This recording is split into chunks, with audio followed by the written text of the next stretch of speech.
The day my grandmother died felt like the world had split open beneath my feet.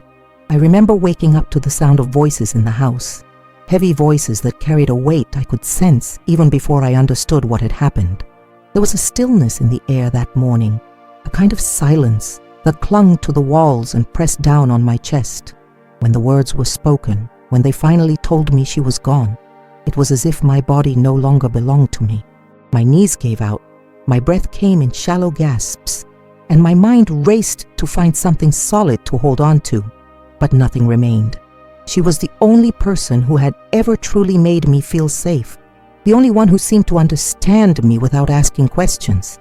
And now she was gone. The house filled quickly with relatives, neighbors, and people who all came to pay their respects.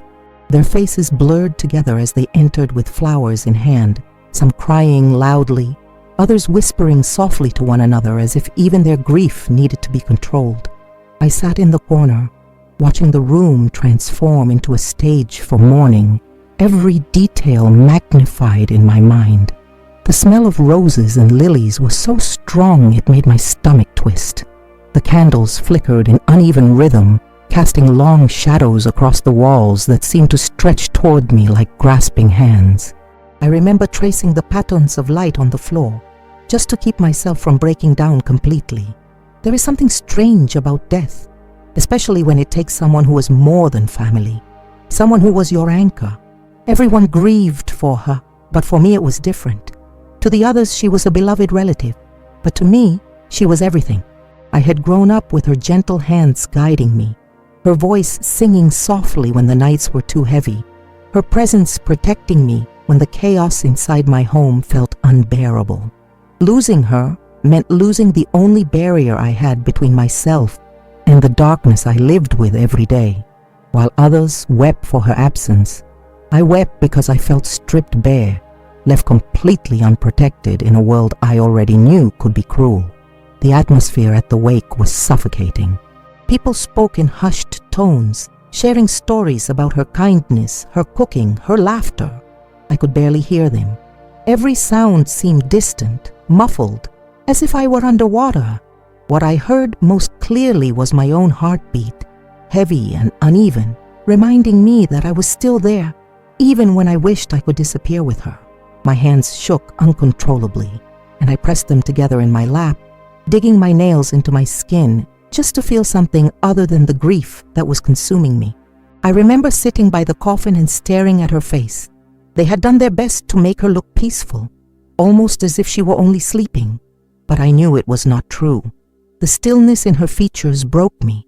I wanted her to open her eyes and scold me for crying too much. I wanted her to smile, that tired smile she always gave me when she noticed I was hurting inside. Instead, there was only silence, a silence so heavy that it seemed to echo louder than the cries filling the room. Time moved differently that day. Minutes stretched into hours, and hours felt like they would never end. People hugged me, offering words of comfort I could not process. They told me she was in a better place, that I had to be strong, but their words felt meaningless. How could they understand what she truly meant to me? How could they know that without her, every wall around me had collapsed, leaving me exposed to everything I had feared for so long? I forced myself to nod, to thank them, because that is what was expected. But inside, I was drowning. There were moments when I thought about running out of the house, just leaving everything behind, but I could not. Something kept me rooted to the spot, as if I owed her my presence until the very last moment. I watched the hands of the clock move and felt the weight of time pressing down on me. Each tick was a reminder that she was not coming back. Each tick was a reminder that I had to face a life without her protection. What no one knew was that while I sat there grieving, a different fear was already beginning to stir inside me. The weight of my grandmother's death had cracked something open in me, a raw vulnerability that others could sense even if they did not understand it. I felt exposed in ways I could not explain, like a wounded animal surrounded by people who were too distracted by their own sadness to notice how fragile I truly was. My grief was not just grief, it was a signal and I could feel it hanging in the air like a scent of blood that would soon attract someone who would not come to comfort me, but to hurt me. As I looked around the room, surrounded by tears, prayers, and the smell of flowers, I felt a strange chill crawl up my spine. My eyes searched for a familiar face that might give me some sense of comfort, but instead, I locked eyes with him. His stare was steady, almost too steady, and in that moment, without even knowing why, my stomach twisted with unease. I quickly looked away, convincing myself that it was nothing, that grief was making me imagine things. Yet somewhere deep inside, I already knew that the day of my grandmother's death would not be remembered only for her passing. Something else had begun to move in the shadows of that grief, something that would scar me forever. The hours inside the wake dragged on like an endless night. People moved from one corner to another, exchanging embraces, whispering memories, and trying to make sense of the loss. I sat in silence, my body rigid, my eyes fixed on the ground, because looking at the coffin for too long made me feel like I was dissolving from the inside out. I was numb and overwhelmed, and yet even in that state, I began to notice things. The way certain people watched me more closely than others, the way some avoided my eyes altogether. Grief sharpens you in strange ways. It makes you notice details you would usually ignore because your mind is too fragile to process the obvious pain. That was when he appeared beside me. His steps were quiet, almost rehearsed, as if he had been waiting for the right moment. He leaned down just enough to catch my attention and whispered that he wanted to talk with me away from the noise. His tone was calm, too calm, and it struck me as odd. Everyone else was either crying or speaking with shaky voices, but his words carried a strange control, like he knew exactly what he was doing. I wanted to believe he was being kind, that maybe he cared about how broken I looked sitting there alone. I wanted to believe it because kindness was something I desperately needed at that moment. I hesitated. My chest tightened as I considered whether to follow him. But when you are wrapped in grief, you do not think clearly. You accept small gestures because they look like lifelines. I nodded and rose slowly from the chair. The room around me blurred as I stepped away from the familiar voices and the faint comfort of being surrounded by family. Each step made me feel as though I was moving deeper into a silence that was not natural. The hallway we entered was dimly lit, the walls lined with old family photos that seemed to watch us pass. I remember glancing at one frame, an image of my grandmother holding me as a child, and for a moment I almost turned back.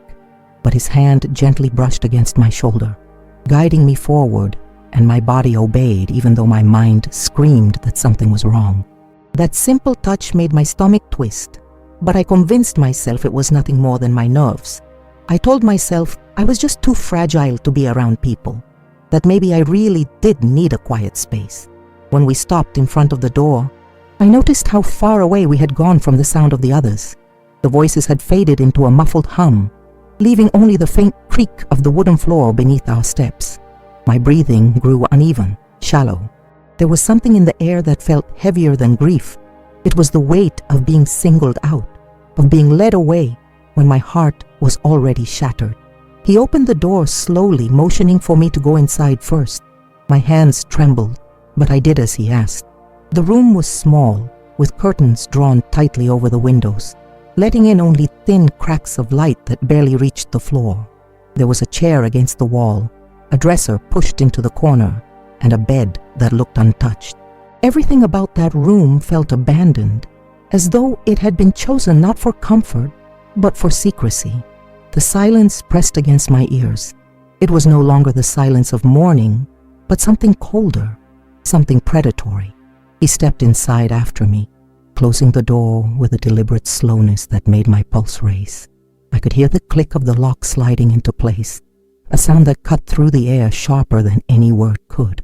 My mouth went dry. My chest tightened until I could hardly breathe. I told myself to stay calm. I told myself he just wanted to talk. People sometimes forget how easily the vulnerable can be persuaded to ignore their instincts. My grandmother had always told me to listen to the voice inside, the one that whispers warnings when something feels wrong.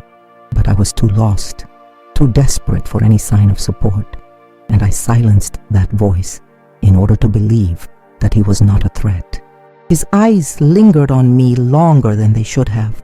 His smile did not match the grief around us. It was thin, almost calculated, and it made my skin crawl.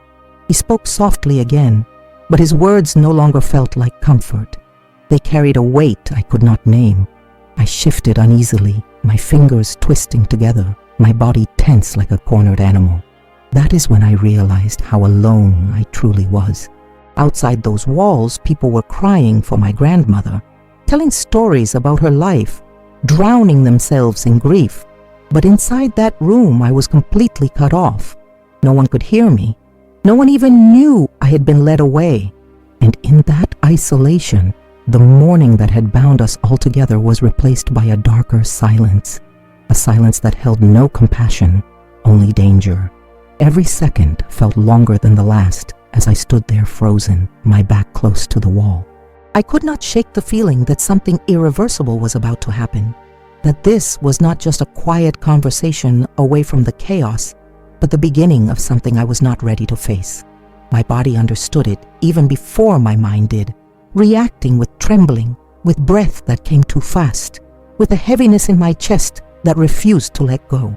The stillness between us was suffocating, and in that moment I realized that grief had blinded me to a far greater threat. What I had mistaken for comfort was something else entirely. It was a mask, carefully placed, hiding intentions that were about to reveal themselves in the most devastating way. The sound of the lock sliding into place was like a blade cutting through the air.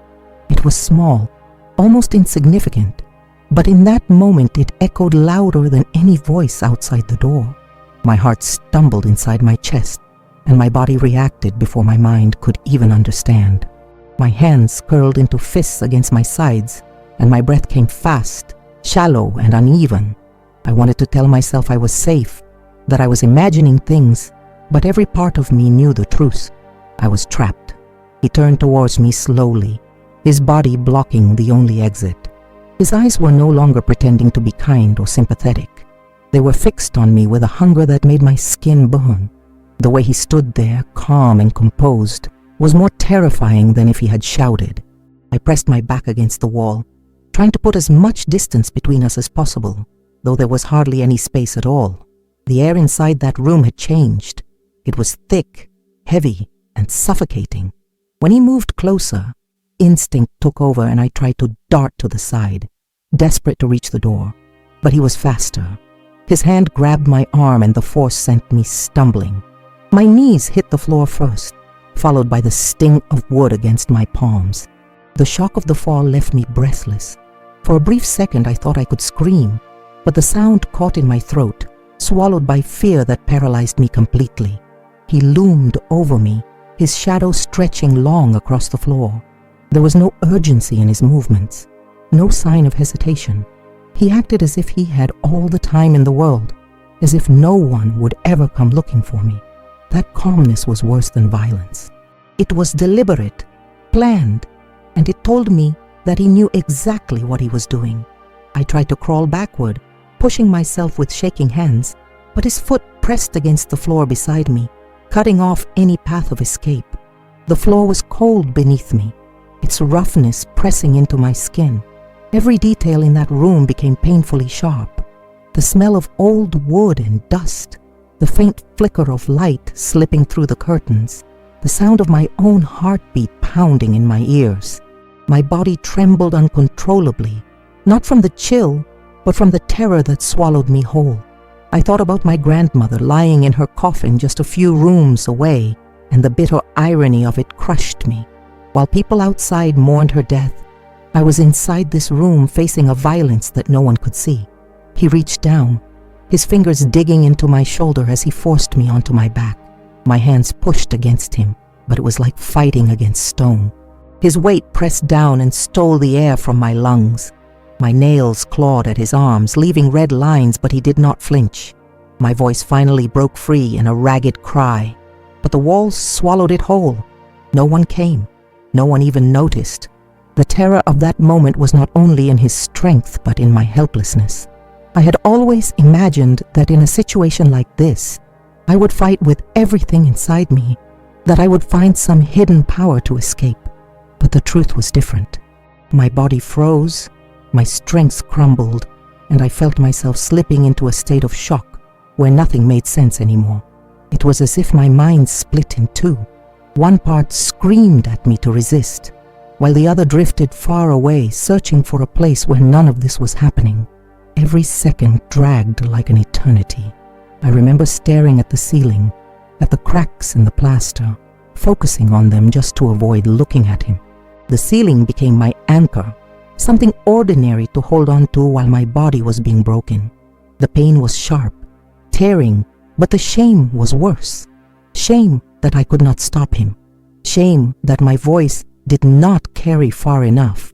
Shame that while people outside wept for my grandmother, I could not even protect myself.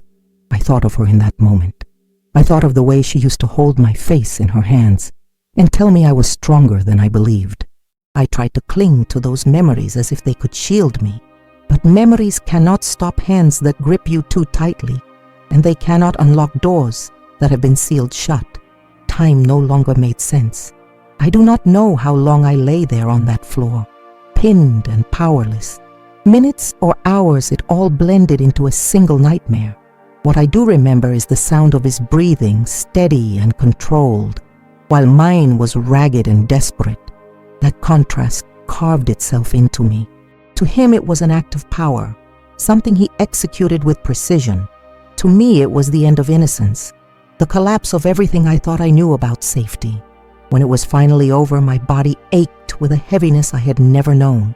My skin felt foreign, no longer mine, as if it had been stolen. My throat burned from the cries that had gone unheard. My chest hurt from holding in the screams that never left. I stayed on the floor, unable to move, staring at the cracks in the ceiling, because they were the only thing that had remained unchanged. My body shook uncontrollably, not from cold, but from the knowledge that nothing would ever be the same again. And still, outside that locked room, the world carried on as if nothing had happened. The voices of mourning rose and fell. The smell of flowers lingered in the air. The rituals of death continued uninterrupted. No one knew that another kind of funeral had taken place inside those four walls. A funeral for the person I had been just hours before. The girl who believed she had someone to protect her was gone, and in her place was someone who had been marked forever by the silence of others and by the violence of one. My body no longer felt like it belonged to me. It became something else, a surface for pain, a place where the weight of his actions carved itself into every inch of skin and bone. The cold of the floor pressed against my back, and yet I hardly noticed it, because the heat of his hands and the crushing heaviness of his body over mine were all that existed. The more I tried to retreat inside myself, the more I realized there was no safe corner left to escape to. My body was present, but my mind tried desperately to detach, searching for someplace far away where none of this was happening. I remember staring at the cracks in the ceiling as if they were veins spreading across a living thing. I forced my eyes to trace them again and again, like a child following the lines of a drawing, because if I focused hard enough, maybe I could dissolve into that pattern and leave my body behind. My grandmother's voice echoed in my memory, faint but distinct, telling me I had to hold on, that I had to survive. But her voice, the one that once carried me through sleepless nights, was now fading into a chaos I could not control. Every sense was heightened in a way I wish I could forget. The sound of his breathing, steady and unshaken, filled the room. The smell of dust mixed with sweat hung in the air, thick and suffocating. My own heart pounded so violently I thought it might burst, yet it still couldn't drown out the sounds he made. The pain was sharp, tearing at me, but it was the humiliation that burned deeper. It was the realization that my body was no longer my own, that it had been turned into a battlefield without my consent. Outside that locked door, life continued. I could hear faint laughter mixed with sobs from the wake, voices remembering my grandmother, prayers whispered under trembling breaths. They were so close, and yet impossibly far away. I wanted to scream loud enough to shatter the walls, to break through the silence and force someone to notice, but no sound escaped me. My voice was locked inside, trapped with me, and the silence became as much of a prison as his grip on me. There were moments when I thought about surrendering completely, letting my mind go blank so that I would not feel the tearing, the suffocating weight, the shame. But every time I drifted toward that emptiness, something pulled me back. Maybe it was survival. Maybe it was the desperate hope that someone would come through that door and stop him. Maybe it was the memory of my grandmother's hands holding mine. I do not know. All I know is that even in that nightmare, a part of me clung to existence, refusing to let go even when everything else was being stripped away. I tried to fight in small ways, though my body betrayed me with weakness. My nails dug into the floor until they split and bled. My teeth clenched so hard my jaw ached. These tiny acts of resistance felt meaningless, but they were the only proof I had left that I was still human, that I was not entirely broken.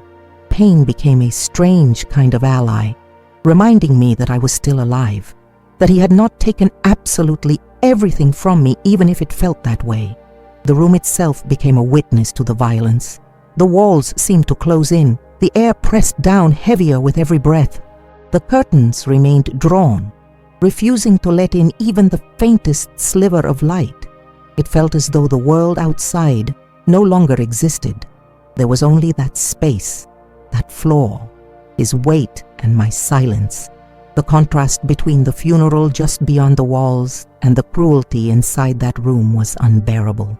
One part of the house was filled with mourning for a life lost, while another part held the destruction of a life still living. When it finally ended, I was left lying on the ground like a discarded object. My body ached in ways I could not put into words, my chest tight with the effort of trying to breathe. I curled into myself, as if I could somehow hold the broken pieces together with my own arms. My skin felt foreign, invaded, as though it no longer belonged to me. My eyes stung with tears, but even when they fell, they offered no relief. Nothing could wash away the sense that I had been undone from the inside out. I listened for the sounds outside, desperate to reconnect with the world beyond that room. The voices of my family drifted faintly through the walls, unchanged, unaware. They mourned my grandmother while I lay there mourning myself. No one suspected that behind the locked door, a second funeral had taken place, one not marked by flowers or prayers but by silence and shadows. The girl I had been before would never return, and the body I carried now felt like a stranger's. The minutes that followed were the longest of my life. I lay there, unable to move, too afraid to stand, too broken to scream. My body shook with sobs I tried to silence, fearing he might still be near. My arms wrapped around my stomach, as if I could shield myself from the memory of what had just happened. But the memory was already carved too deeply, etched into the very core of who I was. It was not only an act of violence, it was a theft. It was the moment my body became a map of pain and survival, marked forever by the cruelty of someone who chose the day of my grandmother's death to destroy me in a way no one could see. I lay on the floor for a long time, listening to the house breathe around me as if it had nothing to do with the room where I was trying to hold myself together. When I finally pushed myself up, my hands would not stop shaking. I straightened my clothes in slow, clumsy motions and wiped my face with the corner of a curtain because I could not bring myself to look for a mirror. My body throbbed in places that had never known this kind of pain, and the simple act of standing felt like lifting a collapsed building with my own arms. I pressed my palm to my chest to steady my breathing, counting each inhale as if numbers could return order to a world that had slipped out of its frame. The door opened with a soft complaint of wood, the same door that had swallowed my voice and kept the world outside from noticing. The corridor seemed brighter than it should have been. I stepped into it and felt the floorboards give slightly under my weight. In the distance, the sounds of the wake rose and fell like a tide. People were laughing at a memory one moment and crying in the next. I walked toward them with small steps, not because I was afraid to return, but because I was afraid that someone might look closely enough to see the truth written across my skin. The living room had not changed. Coffee cups stood in uneven rows on the table. The aroma of strong coffee mixed with the sweetness of cake and the heavy perfume of lilies. An aunt adjusted the flowers by the coffin, and a cousin carried extra chairs into the hallway. A child asked too loudly why grown-ups cry so much at goodbyes. Life continued with the stubborn rhythm of custom, and I had to fit myself back into it as if I had not been taken apart in another room. I lowered my eyes and moved to a chair near the wall.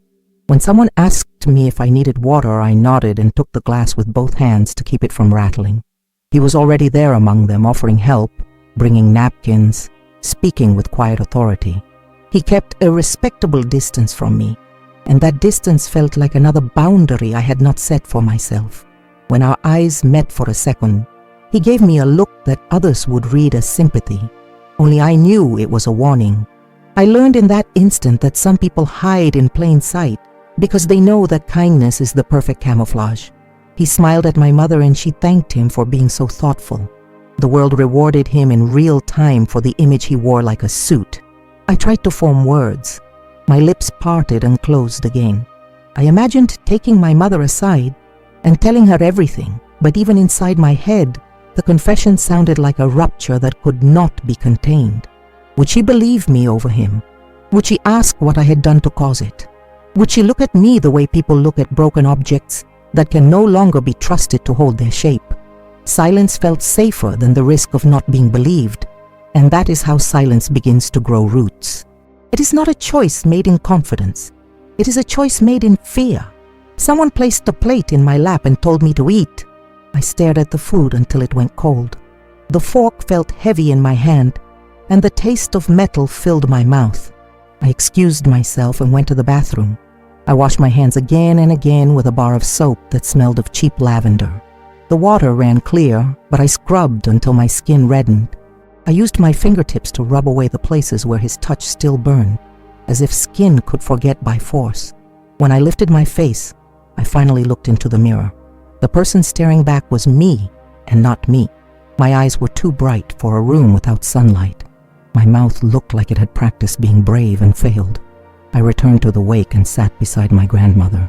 The white fabric lining the coffin looked softer than any bed she had ever owned. I leaned in and whispered an apology I could not speak to anyone else. She had always been the one who taught me how to carry sadness without letting it crush me. I told her I did not know how to do that without her. My hand hovered above hers, afraid to touch the cold, and then I touched it anyway because I needed the truth. The truth was that she was gone, and the only arms that had ever felt safe were no longer there to shelter me. People came by to tell me stories about her. The way she fixed hems without asking, the way she gave extra pieces of cake to anyone who looked too thin, the way she greeted the mailman by name. I listened and nodded. I gathered their stories like small stones and arranged them inside me to build a wall that might hold out the storm. Between one story and another, my mind drifted to the room down the hall and the sound of a lock. I returned to the present every time someone said my name. It was an anchor thrown into water that did not want to hold anything. The hours stretched. I noticed how grief makes time behave like a stubborn animal that refuses to move. Afternoon shadows climbed the walls and settled in corners. Candles burned lower and were replaced. The coffee was brewed again and again until the pot kept warmth only out of habit. I realized that the worst part of a secret is that it grows heavier as it sits inside you. It becomes a second spine that is too rigid to allow you to bend without pain. I sat very straight because any small movement made me aware of the bruised places in my body and the louder ache in the space where trust had lived. He approached once to place a shawl over my shoulders. He did it in front of everyone while speaking about how cold the room had become. His fingers grazed my neck and I felt myself go still, the way animals do when they sense a predator. "Thank you," I said, because that is what the room required me to say. That is how complicity is built, not with declarations or plans, but with small moments in which the person who has been harmed must act as if nothing has happened, because the performance of normalcy keeps the peace for everyone, except the one who is pretending. Near evening, I walked to the kitchen to help with plates and cups. The smallest chores felt like a rope I could use to pull myself through the hours. I stacked dishes, wiped a table, and rinsed leftover coffee from a tray. My hands knew the steps without thought. It was easier to move than to think. When a cousin asked whether I wanted to lie down for a while, I said I was fine. I had discovered that fine is a word that can hide 1,000 fractures when spoken with the right tone. As night came on, the house softened into a quiet that was both merciful and cruel. People settled into chairs and the stories faded into pauses. I sat with my hands folded and listened to the breaths of those around me. The scent of lilies deepened and became something close to sweetness and close to nausea. Through the open window, I heard a distant dog, a passing car, a fragment of a song from a neighbor's radio. I thought of how the world always carries on, how its ordinary sounds move like a river through every private disaster. It is not that the world is heartless. It is that it has to keep breathing. When the last visitors left and the door clicked shut behind them, I stood at the edge of the room and felt the weight of the day settle into my bones. I understood that the silence I had chosen was not a shield, but a second lock. It would keep the truth inside, and it would keep me alone with it. I looked at my grandmother one more time and promised her that I would keep breathing, that I would hold myself together as best as I could, that I would not let the cruelty of one person erase the kindness she had given me all my life.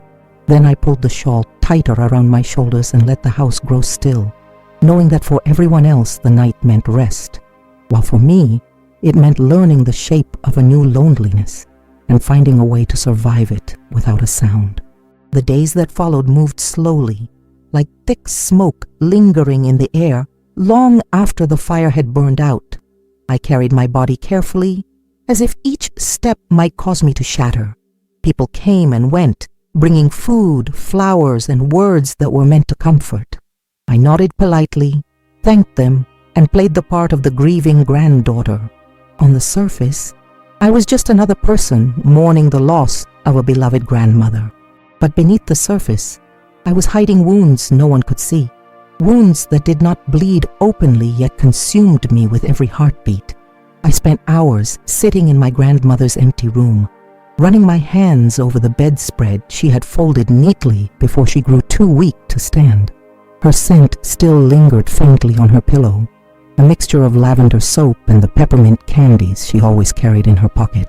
That smell made my chest ache. I whispered to her as if she could still hear me, telling her how much I needed her, how much I wished she had not left me on the day when I would face my deepest betrayal. Sometimes I even imagined her answer, gentle and soothing, the way she used to reassure me when life felt too heavy. In those moments, it felt like I was holding on to a thin thread that kept me from falling completely into the darkness. But grief mixed with trauma has a way of twisting itself inside you. It changes the way you see everything, even yourself. I no longer trusted my reflection. When I looked into the mirror, I saw someone broken, someone mocked, someone carrying secrets that could never be spoken aloud. I tried to wash them away, scrubbing my skin until it burned, but nothing could erase the weight of what had been done. The body I lived in felt foreign, like a borrowed shell I could not return. At night I would lie awake, staring at the ceiling where shadows stretched across the walls. My mind replayed the lock clicking shut, the sound of footsteps, the heavy breathing that had stolen the air from my lungs. These memories came uninvited, flooding me until my chest tightened and tears spilled silently onto the pillow. Sometimes I pressed my hands over my mouth to muffle the sobs, terrified that someone might hear me and ask questions I was not ready to answer. Silence became my only companion, my prison, and my shield. What hurt most was not only what had happened, but the feeling that the world would never believe me if I spoke. I had seen the way others looked at him, how they praised his kindness, how they thanked him for helping during the wake. To them, he was a man of respect. To me, he was a predator. That contradiction carved me open from the inside. I wanted to scream, to tear down the mask he wore so well, but my fear was stronger. Fear of being doubted, fear of being blamed, fear of losing the last remnants of safety I had left. And yet, despite everything, there was a spark inside me that refused to die. I do not know if it was strength or desperation, but it kept me moving forward step by step, even when I felt hollow. I told myself I would survive, that I would not let him take more from me than he already had. Survival became my quiet act of rebellion. Each day I woke up was proof that I was still here, that he had not destroyed me completely. Over time, I began to write. At first it was only fragments on scraps of paper, words that poured out of me in the dead of night when I could no longer carry the weight silently. I wrote letters to my grandmother, confessions to myself, and descriptions of the pain that had no place to live in the daylight. These words became a lifeline, a way to reclaim pieces of myself that had been stolen. Writing did not erase the scars, but it gave them shape, and in shaping them, I began to find a kind of fragile power. I realized then that telling my story, even if only to these empty pages, was an act of survival, because silence protects no one except those who cause harm. Breaking that silence, even in small ways, was the first step toward reclaiming my voice, my body, and my life. Today, as I share this memory, I know that my grandmother's death will always be tied to the day my innocence was taken. That connection will never fade, and it is a burden I will carry for as long as I live. But I also know that my voice, the one I once thought had been locked away forever, has returned. And in speaking, I refuse to let him win. My scars are not just reminders of pain. They are reminders that I endured, that I survived, that I am still here. To those who have listened to my story, thank you. Thank you for allowing me to unburden my heart and for holding space for a truth that is often silenced. If you are carrying pain of your own, know that you are not alone. Know that your survival matters, that your voice deserves to be heard, and that even in the deepest silence, there is hope waiting to be found. This chapter of my life will always hurt, but by sharing it, I transform that hurt into something larger than myself.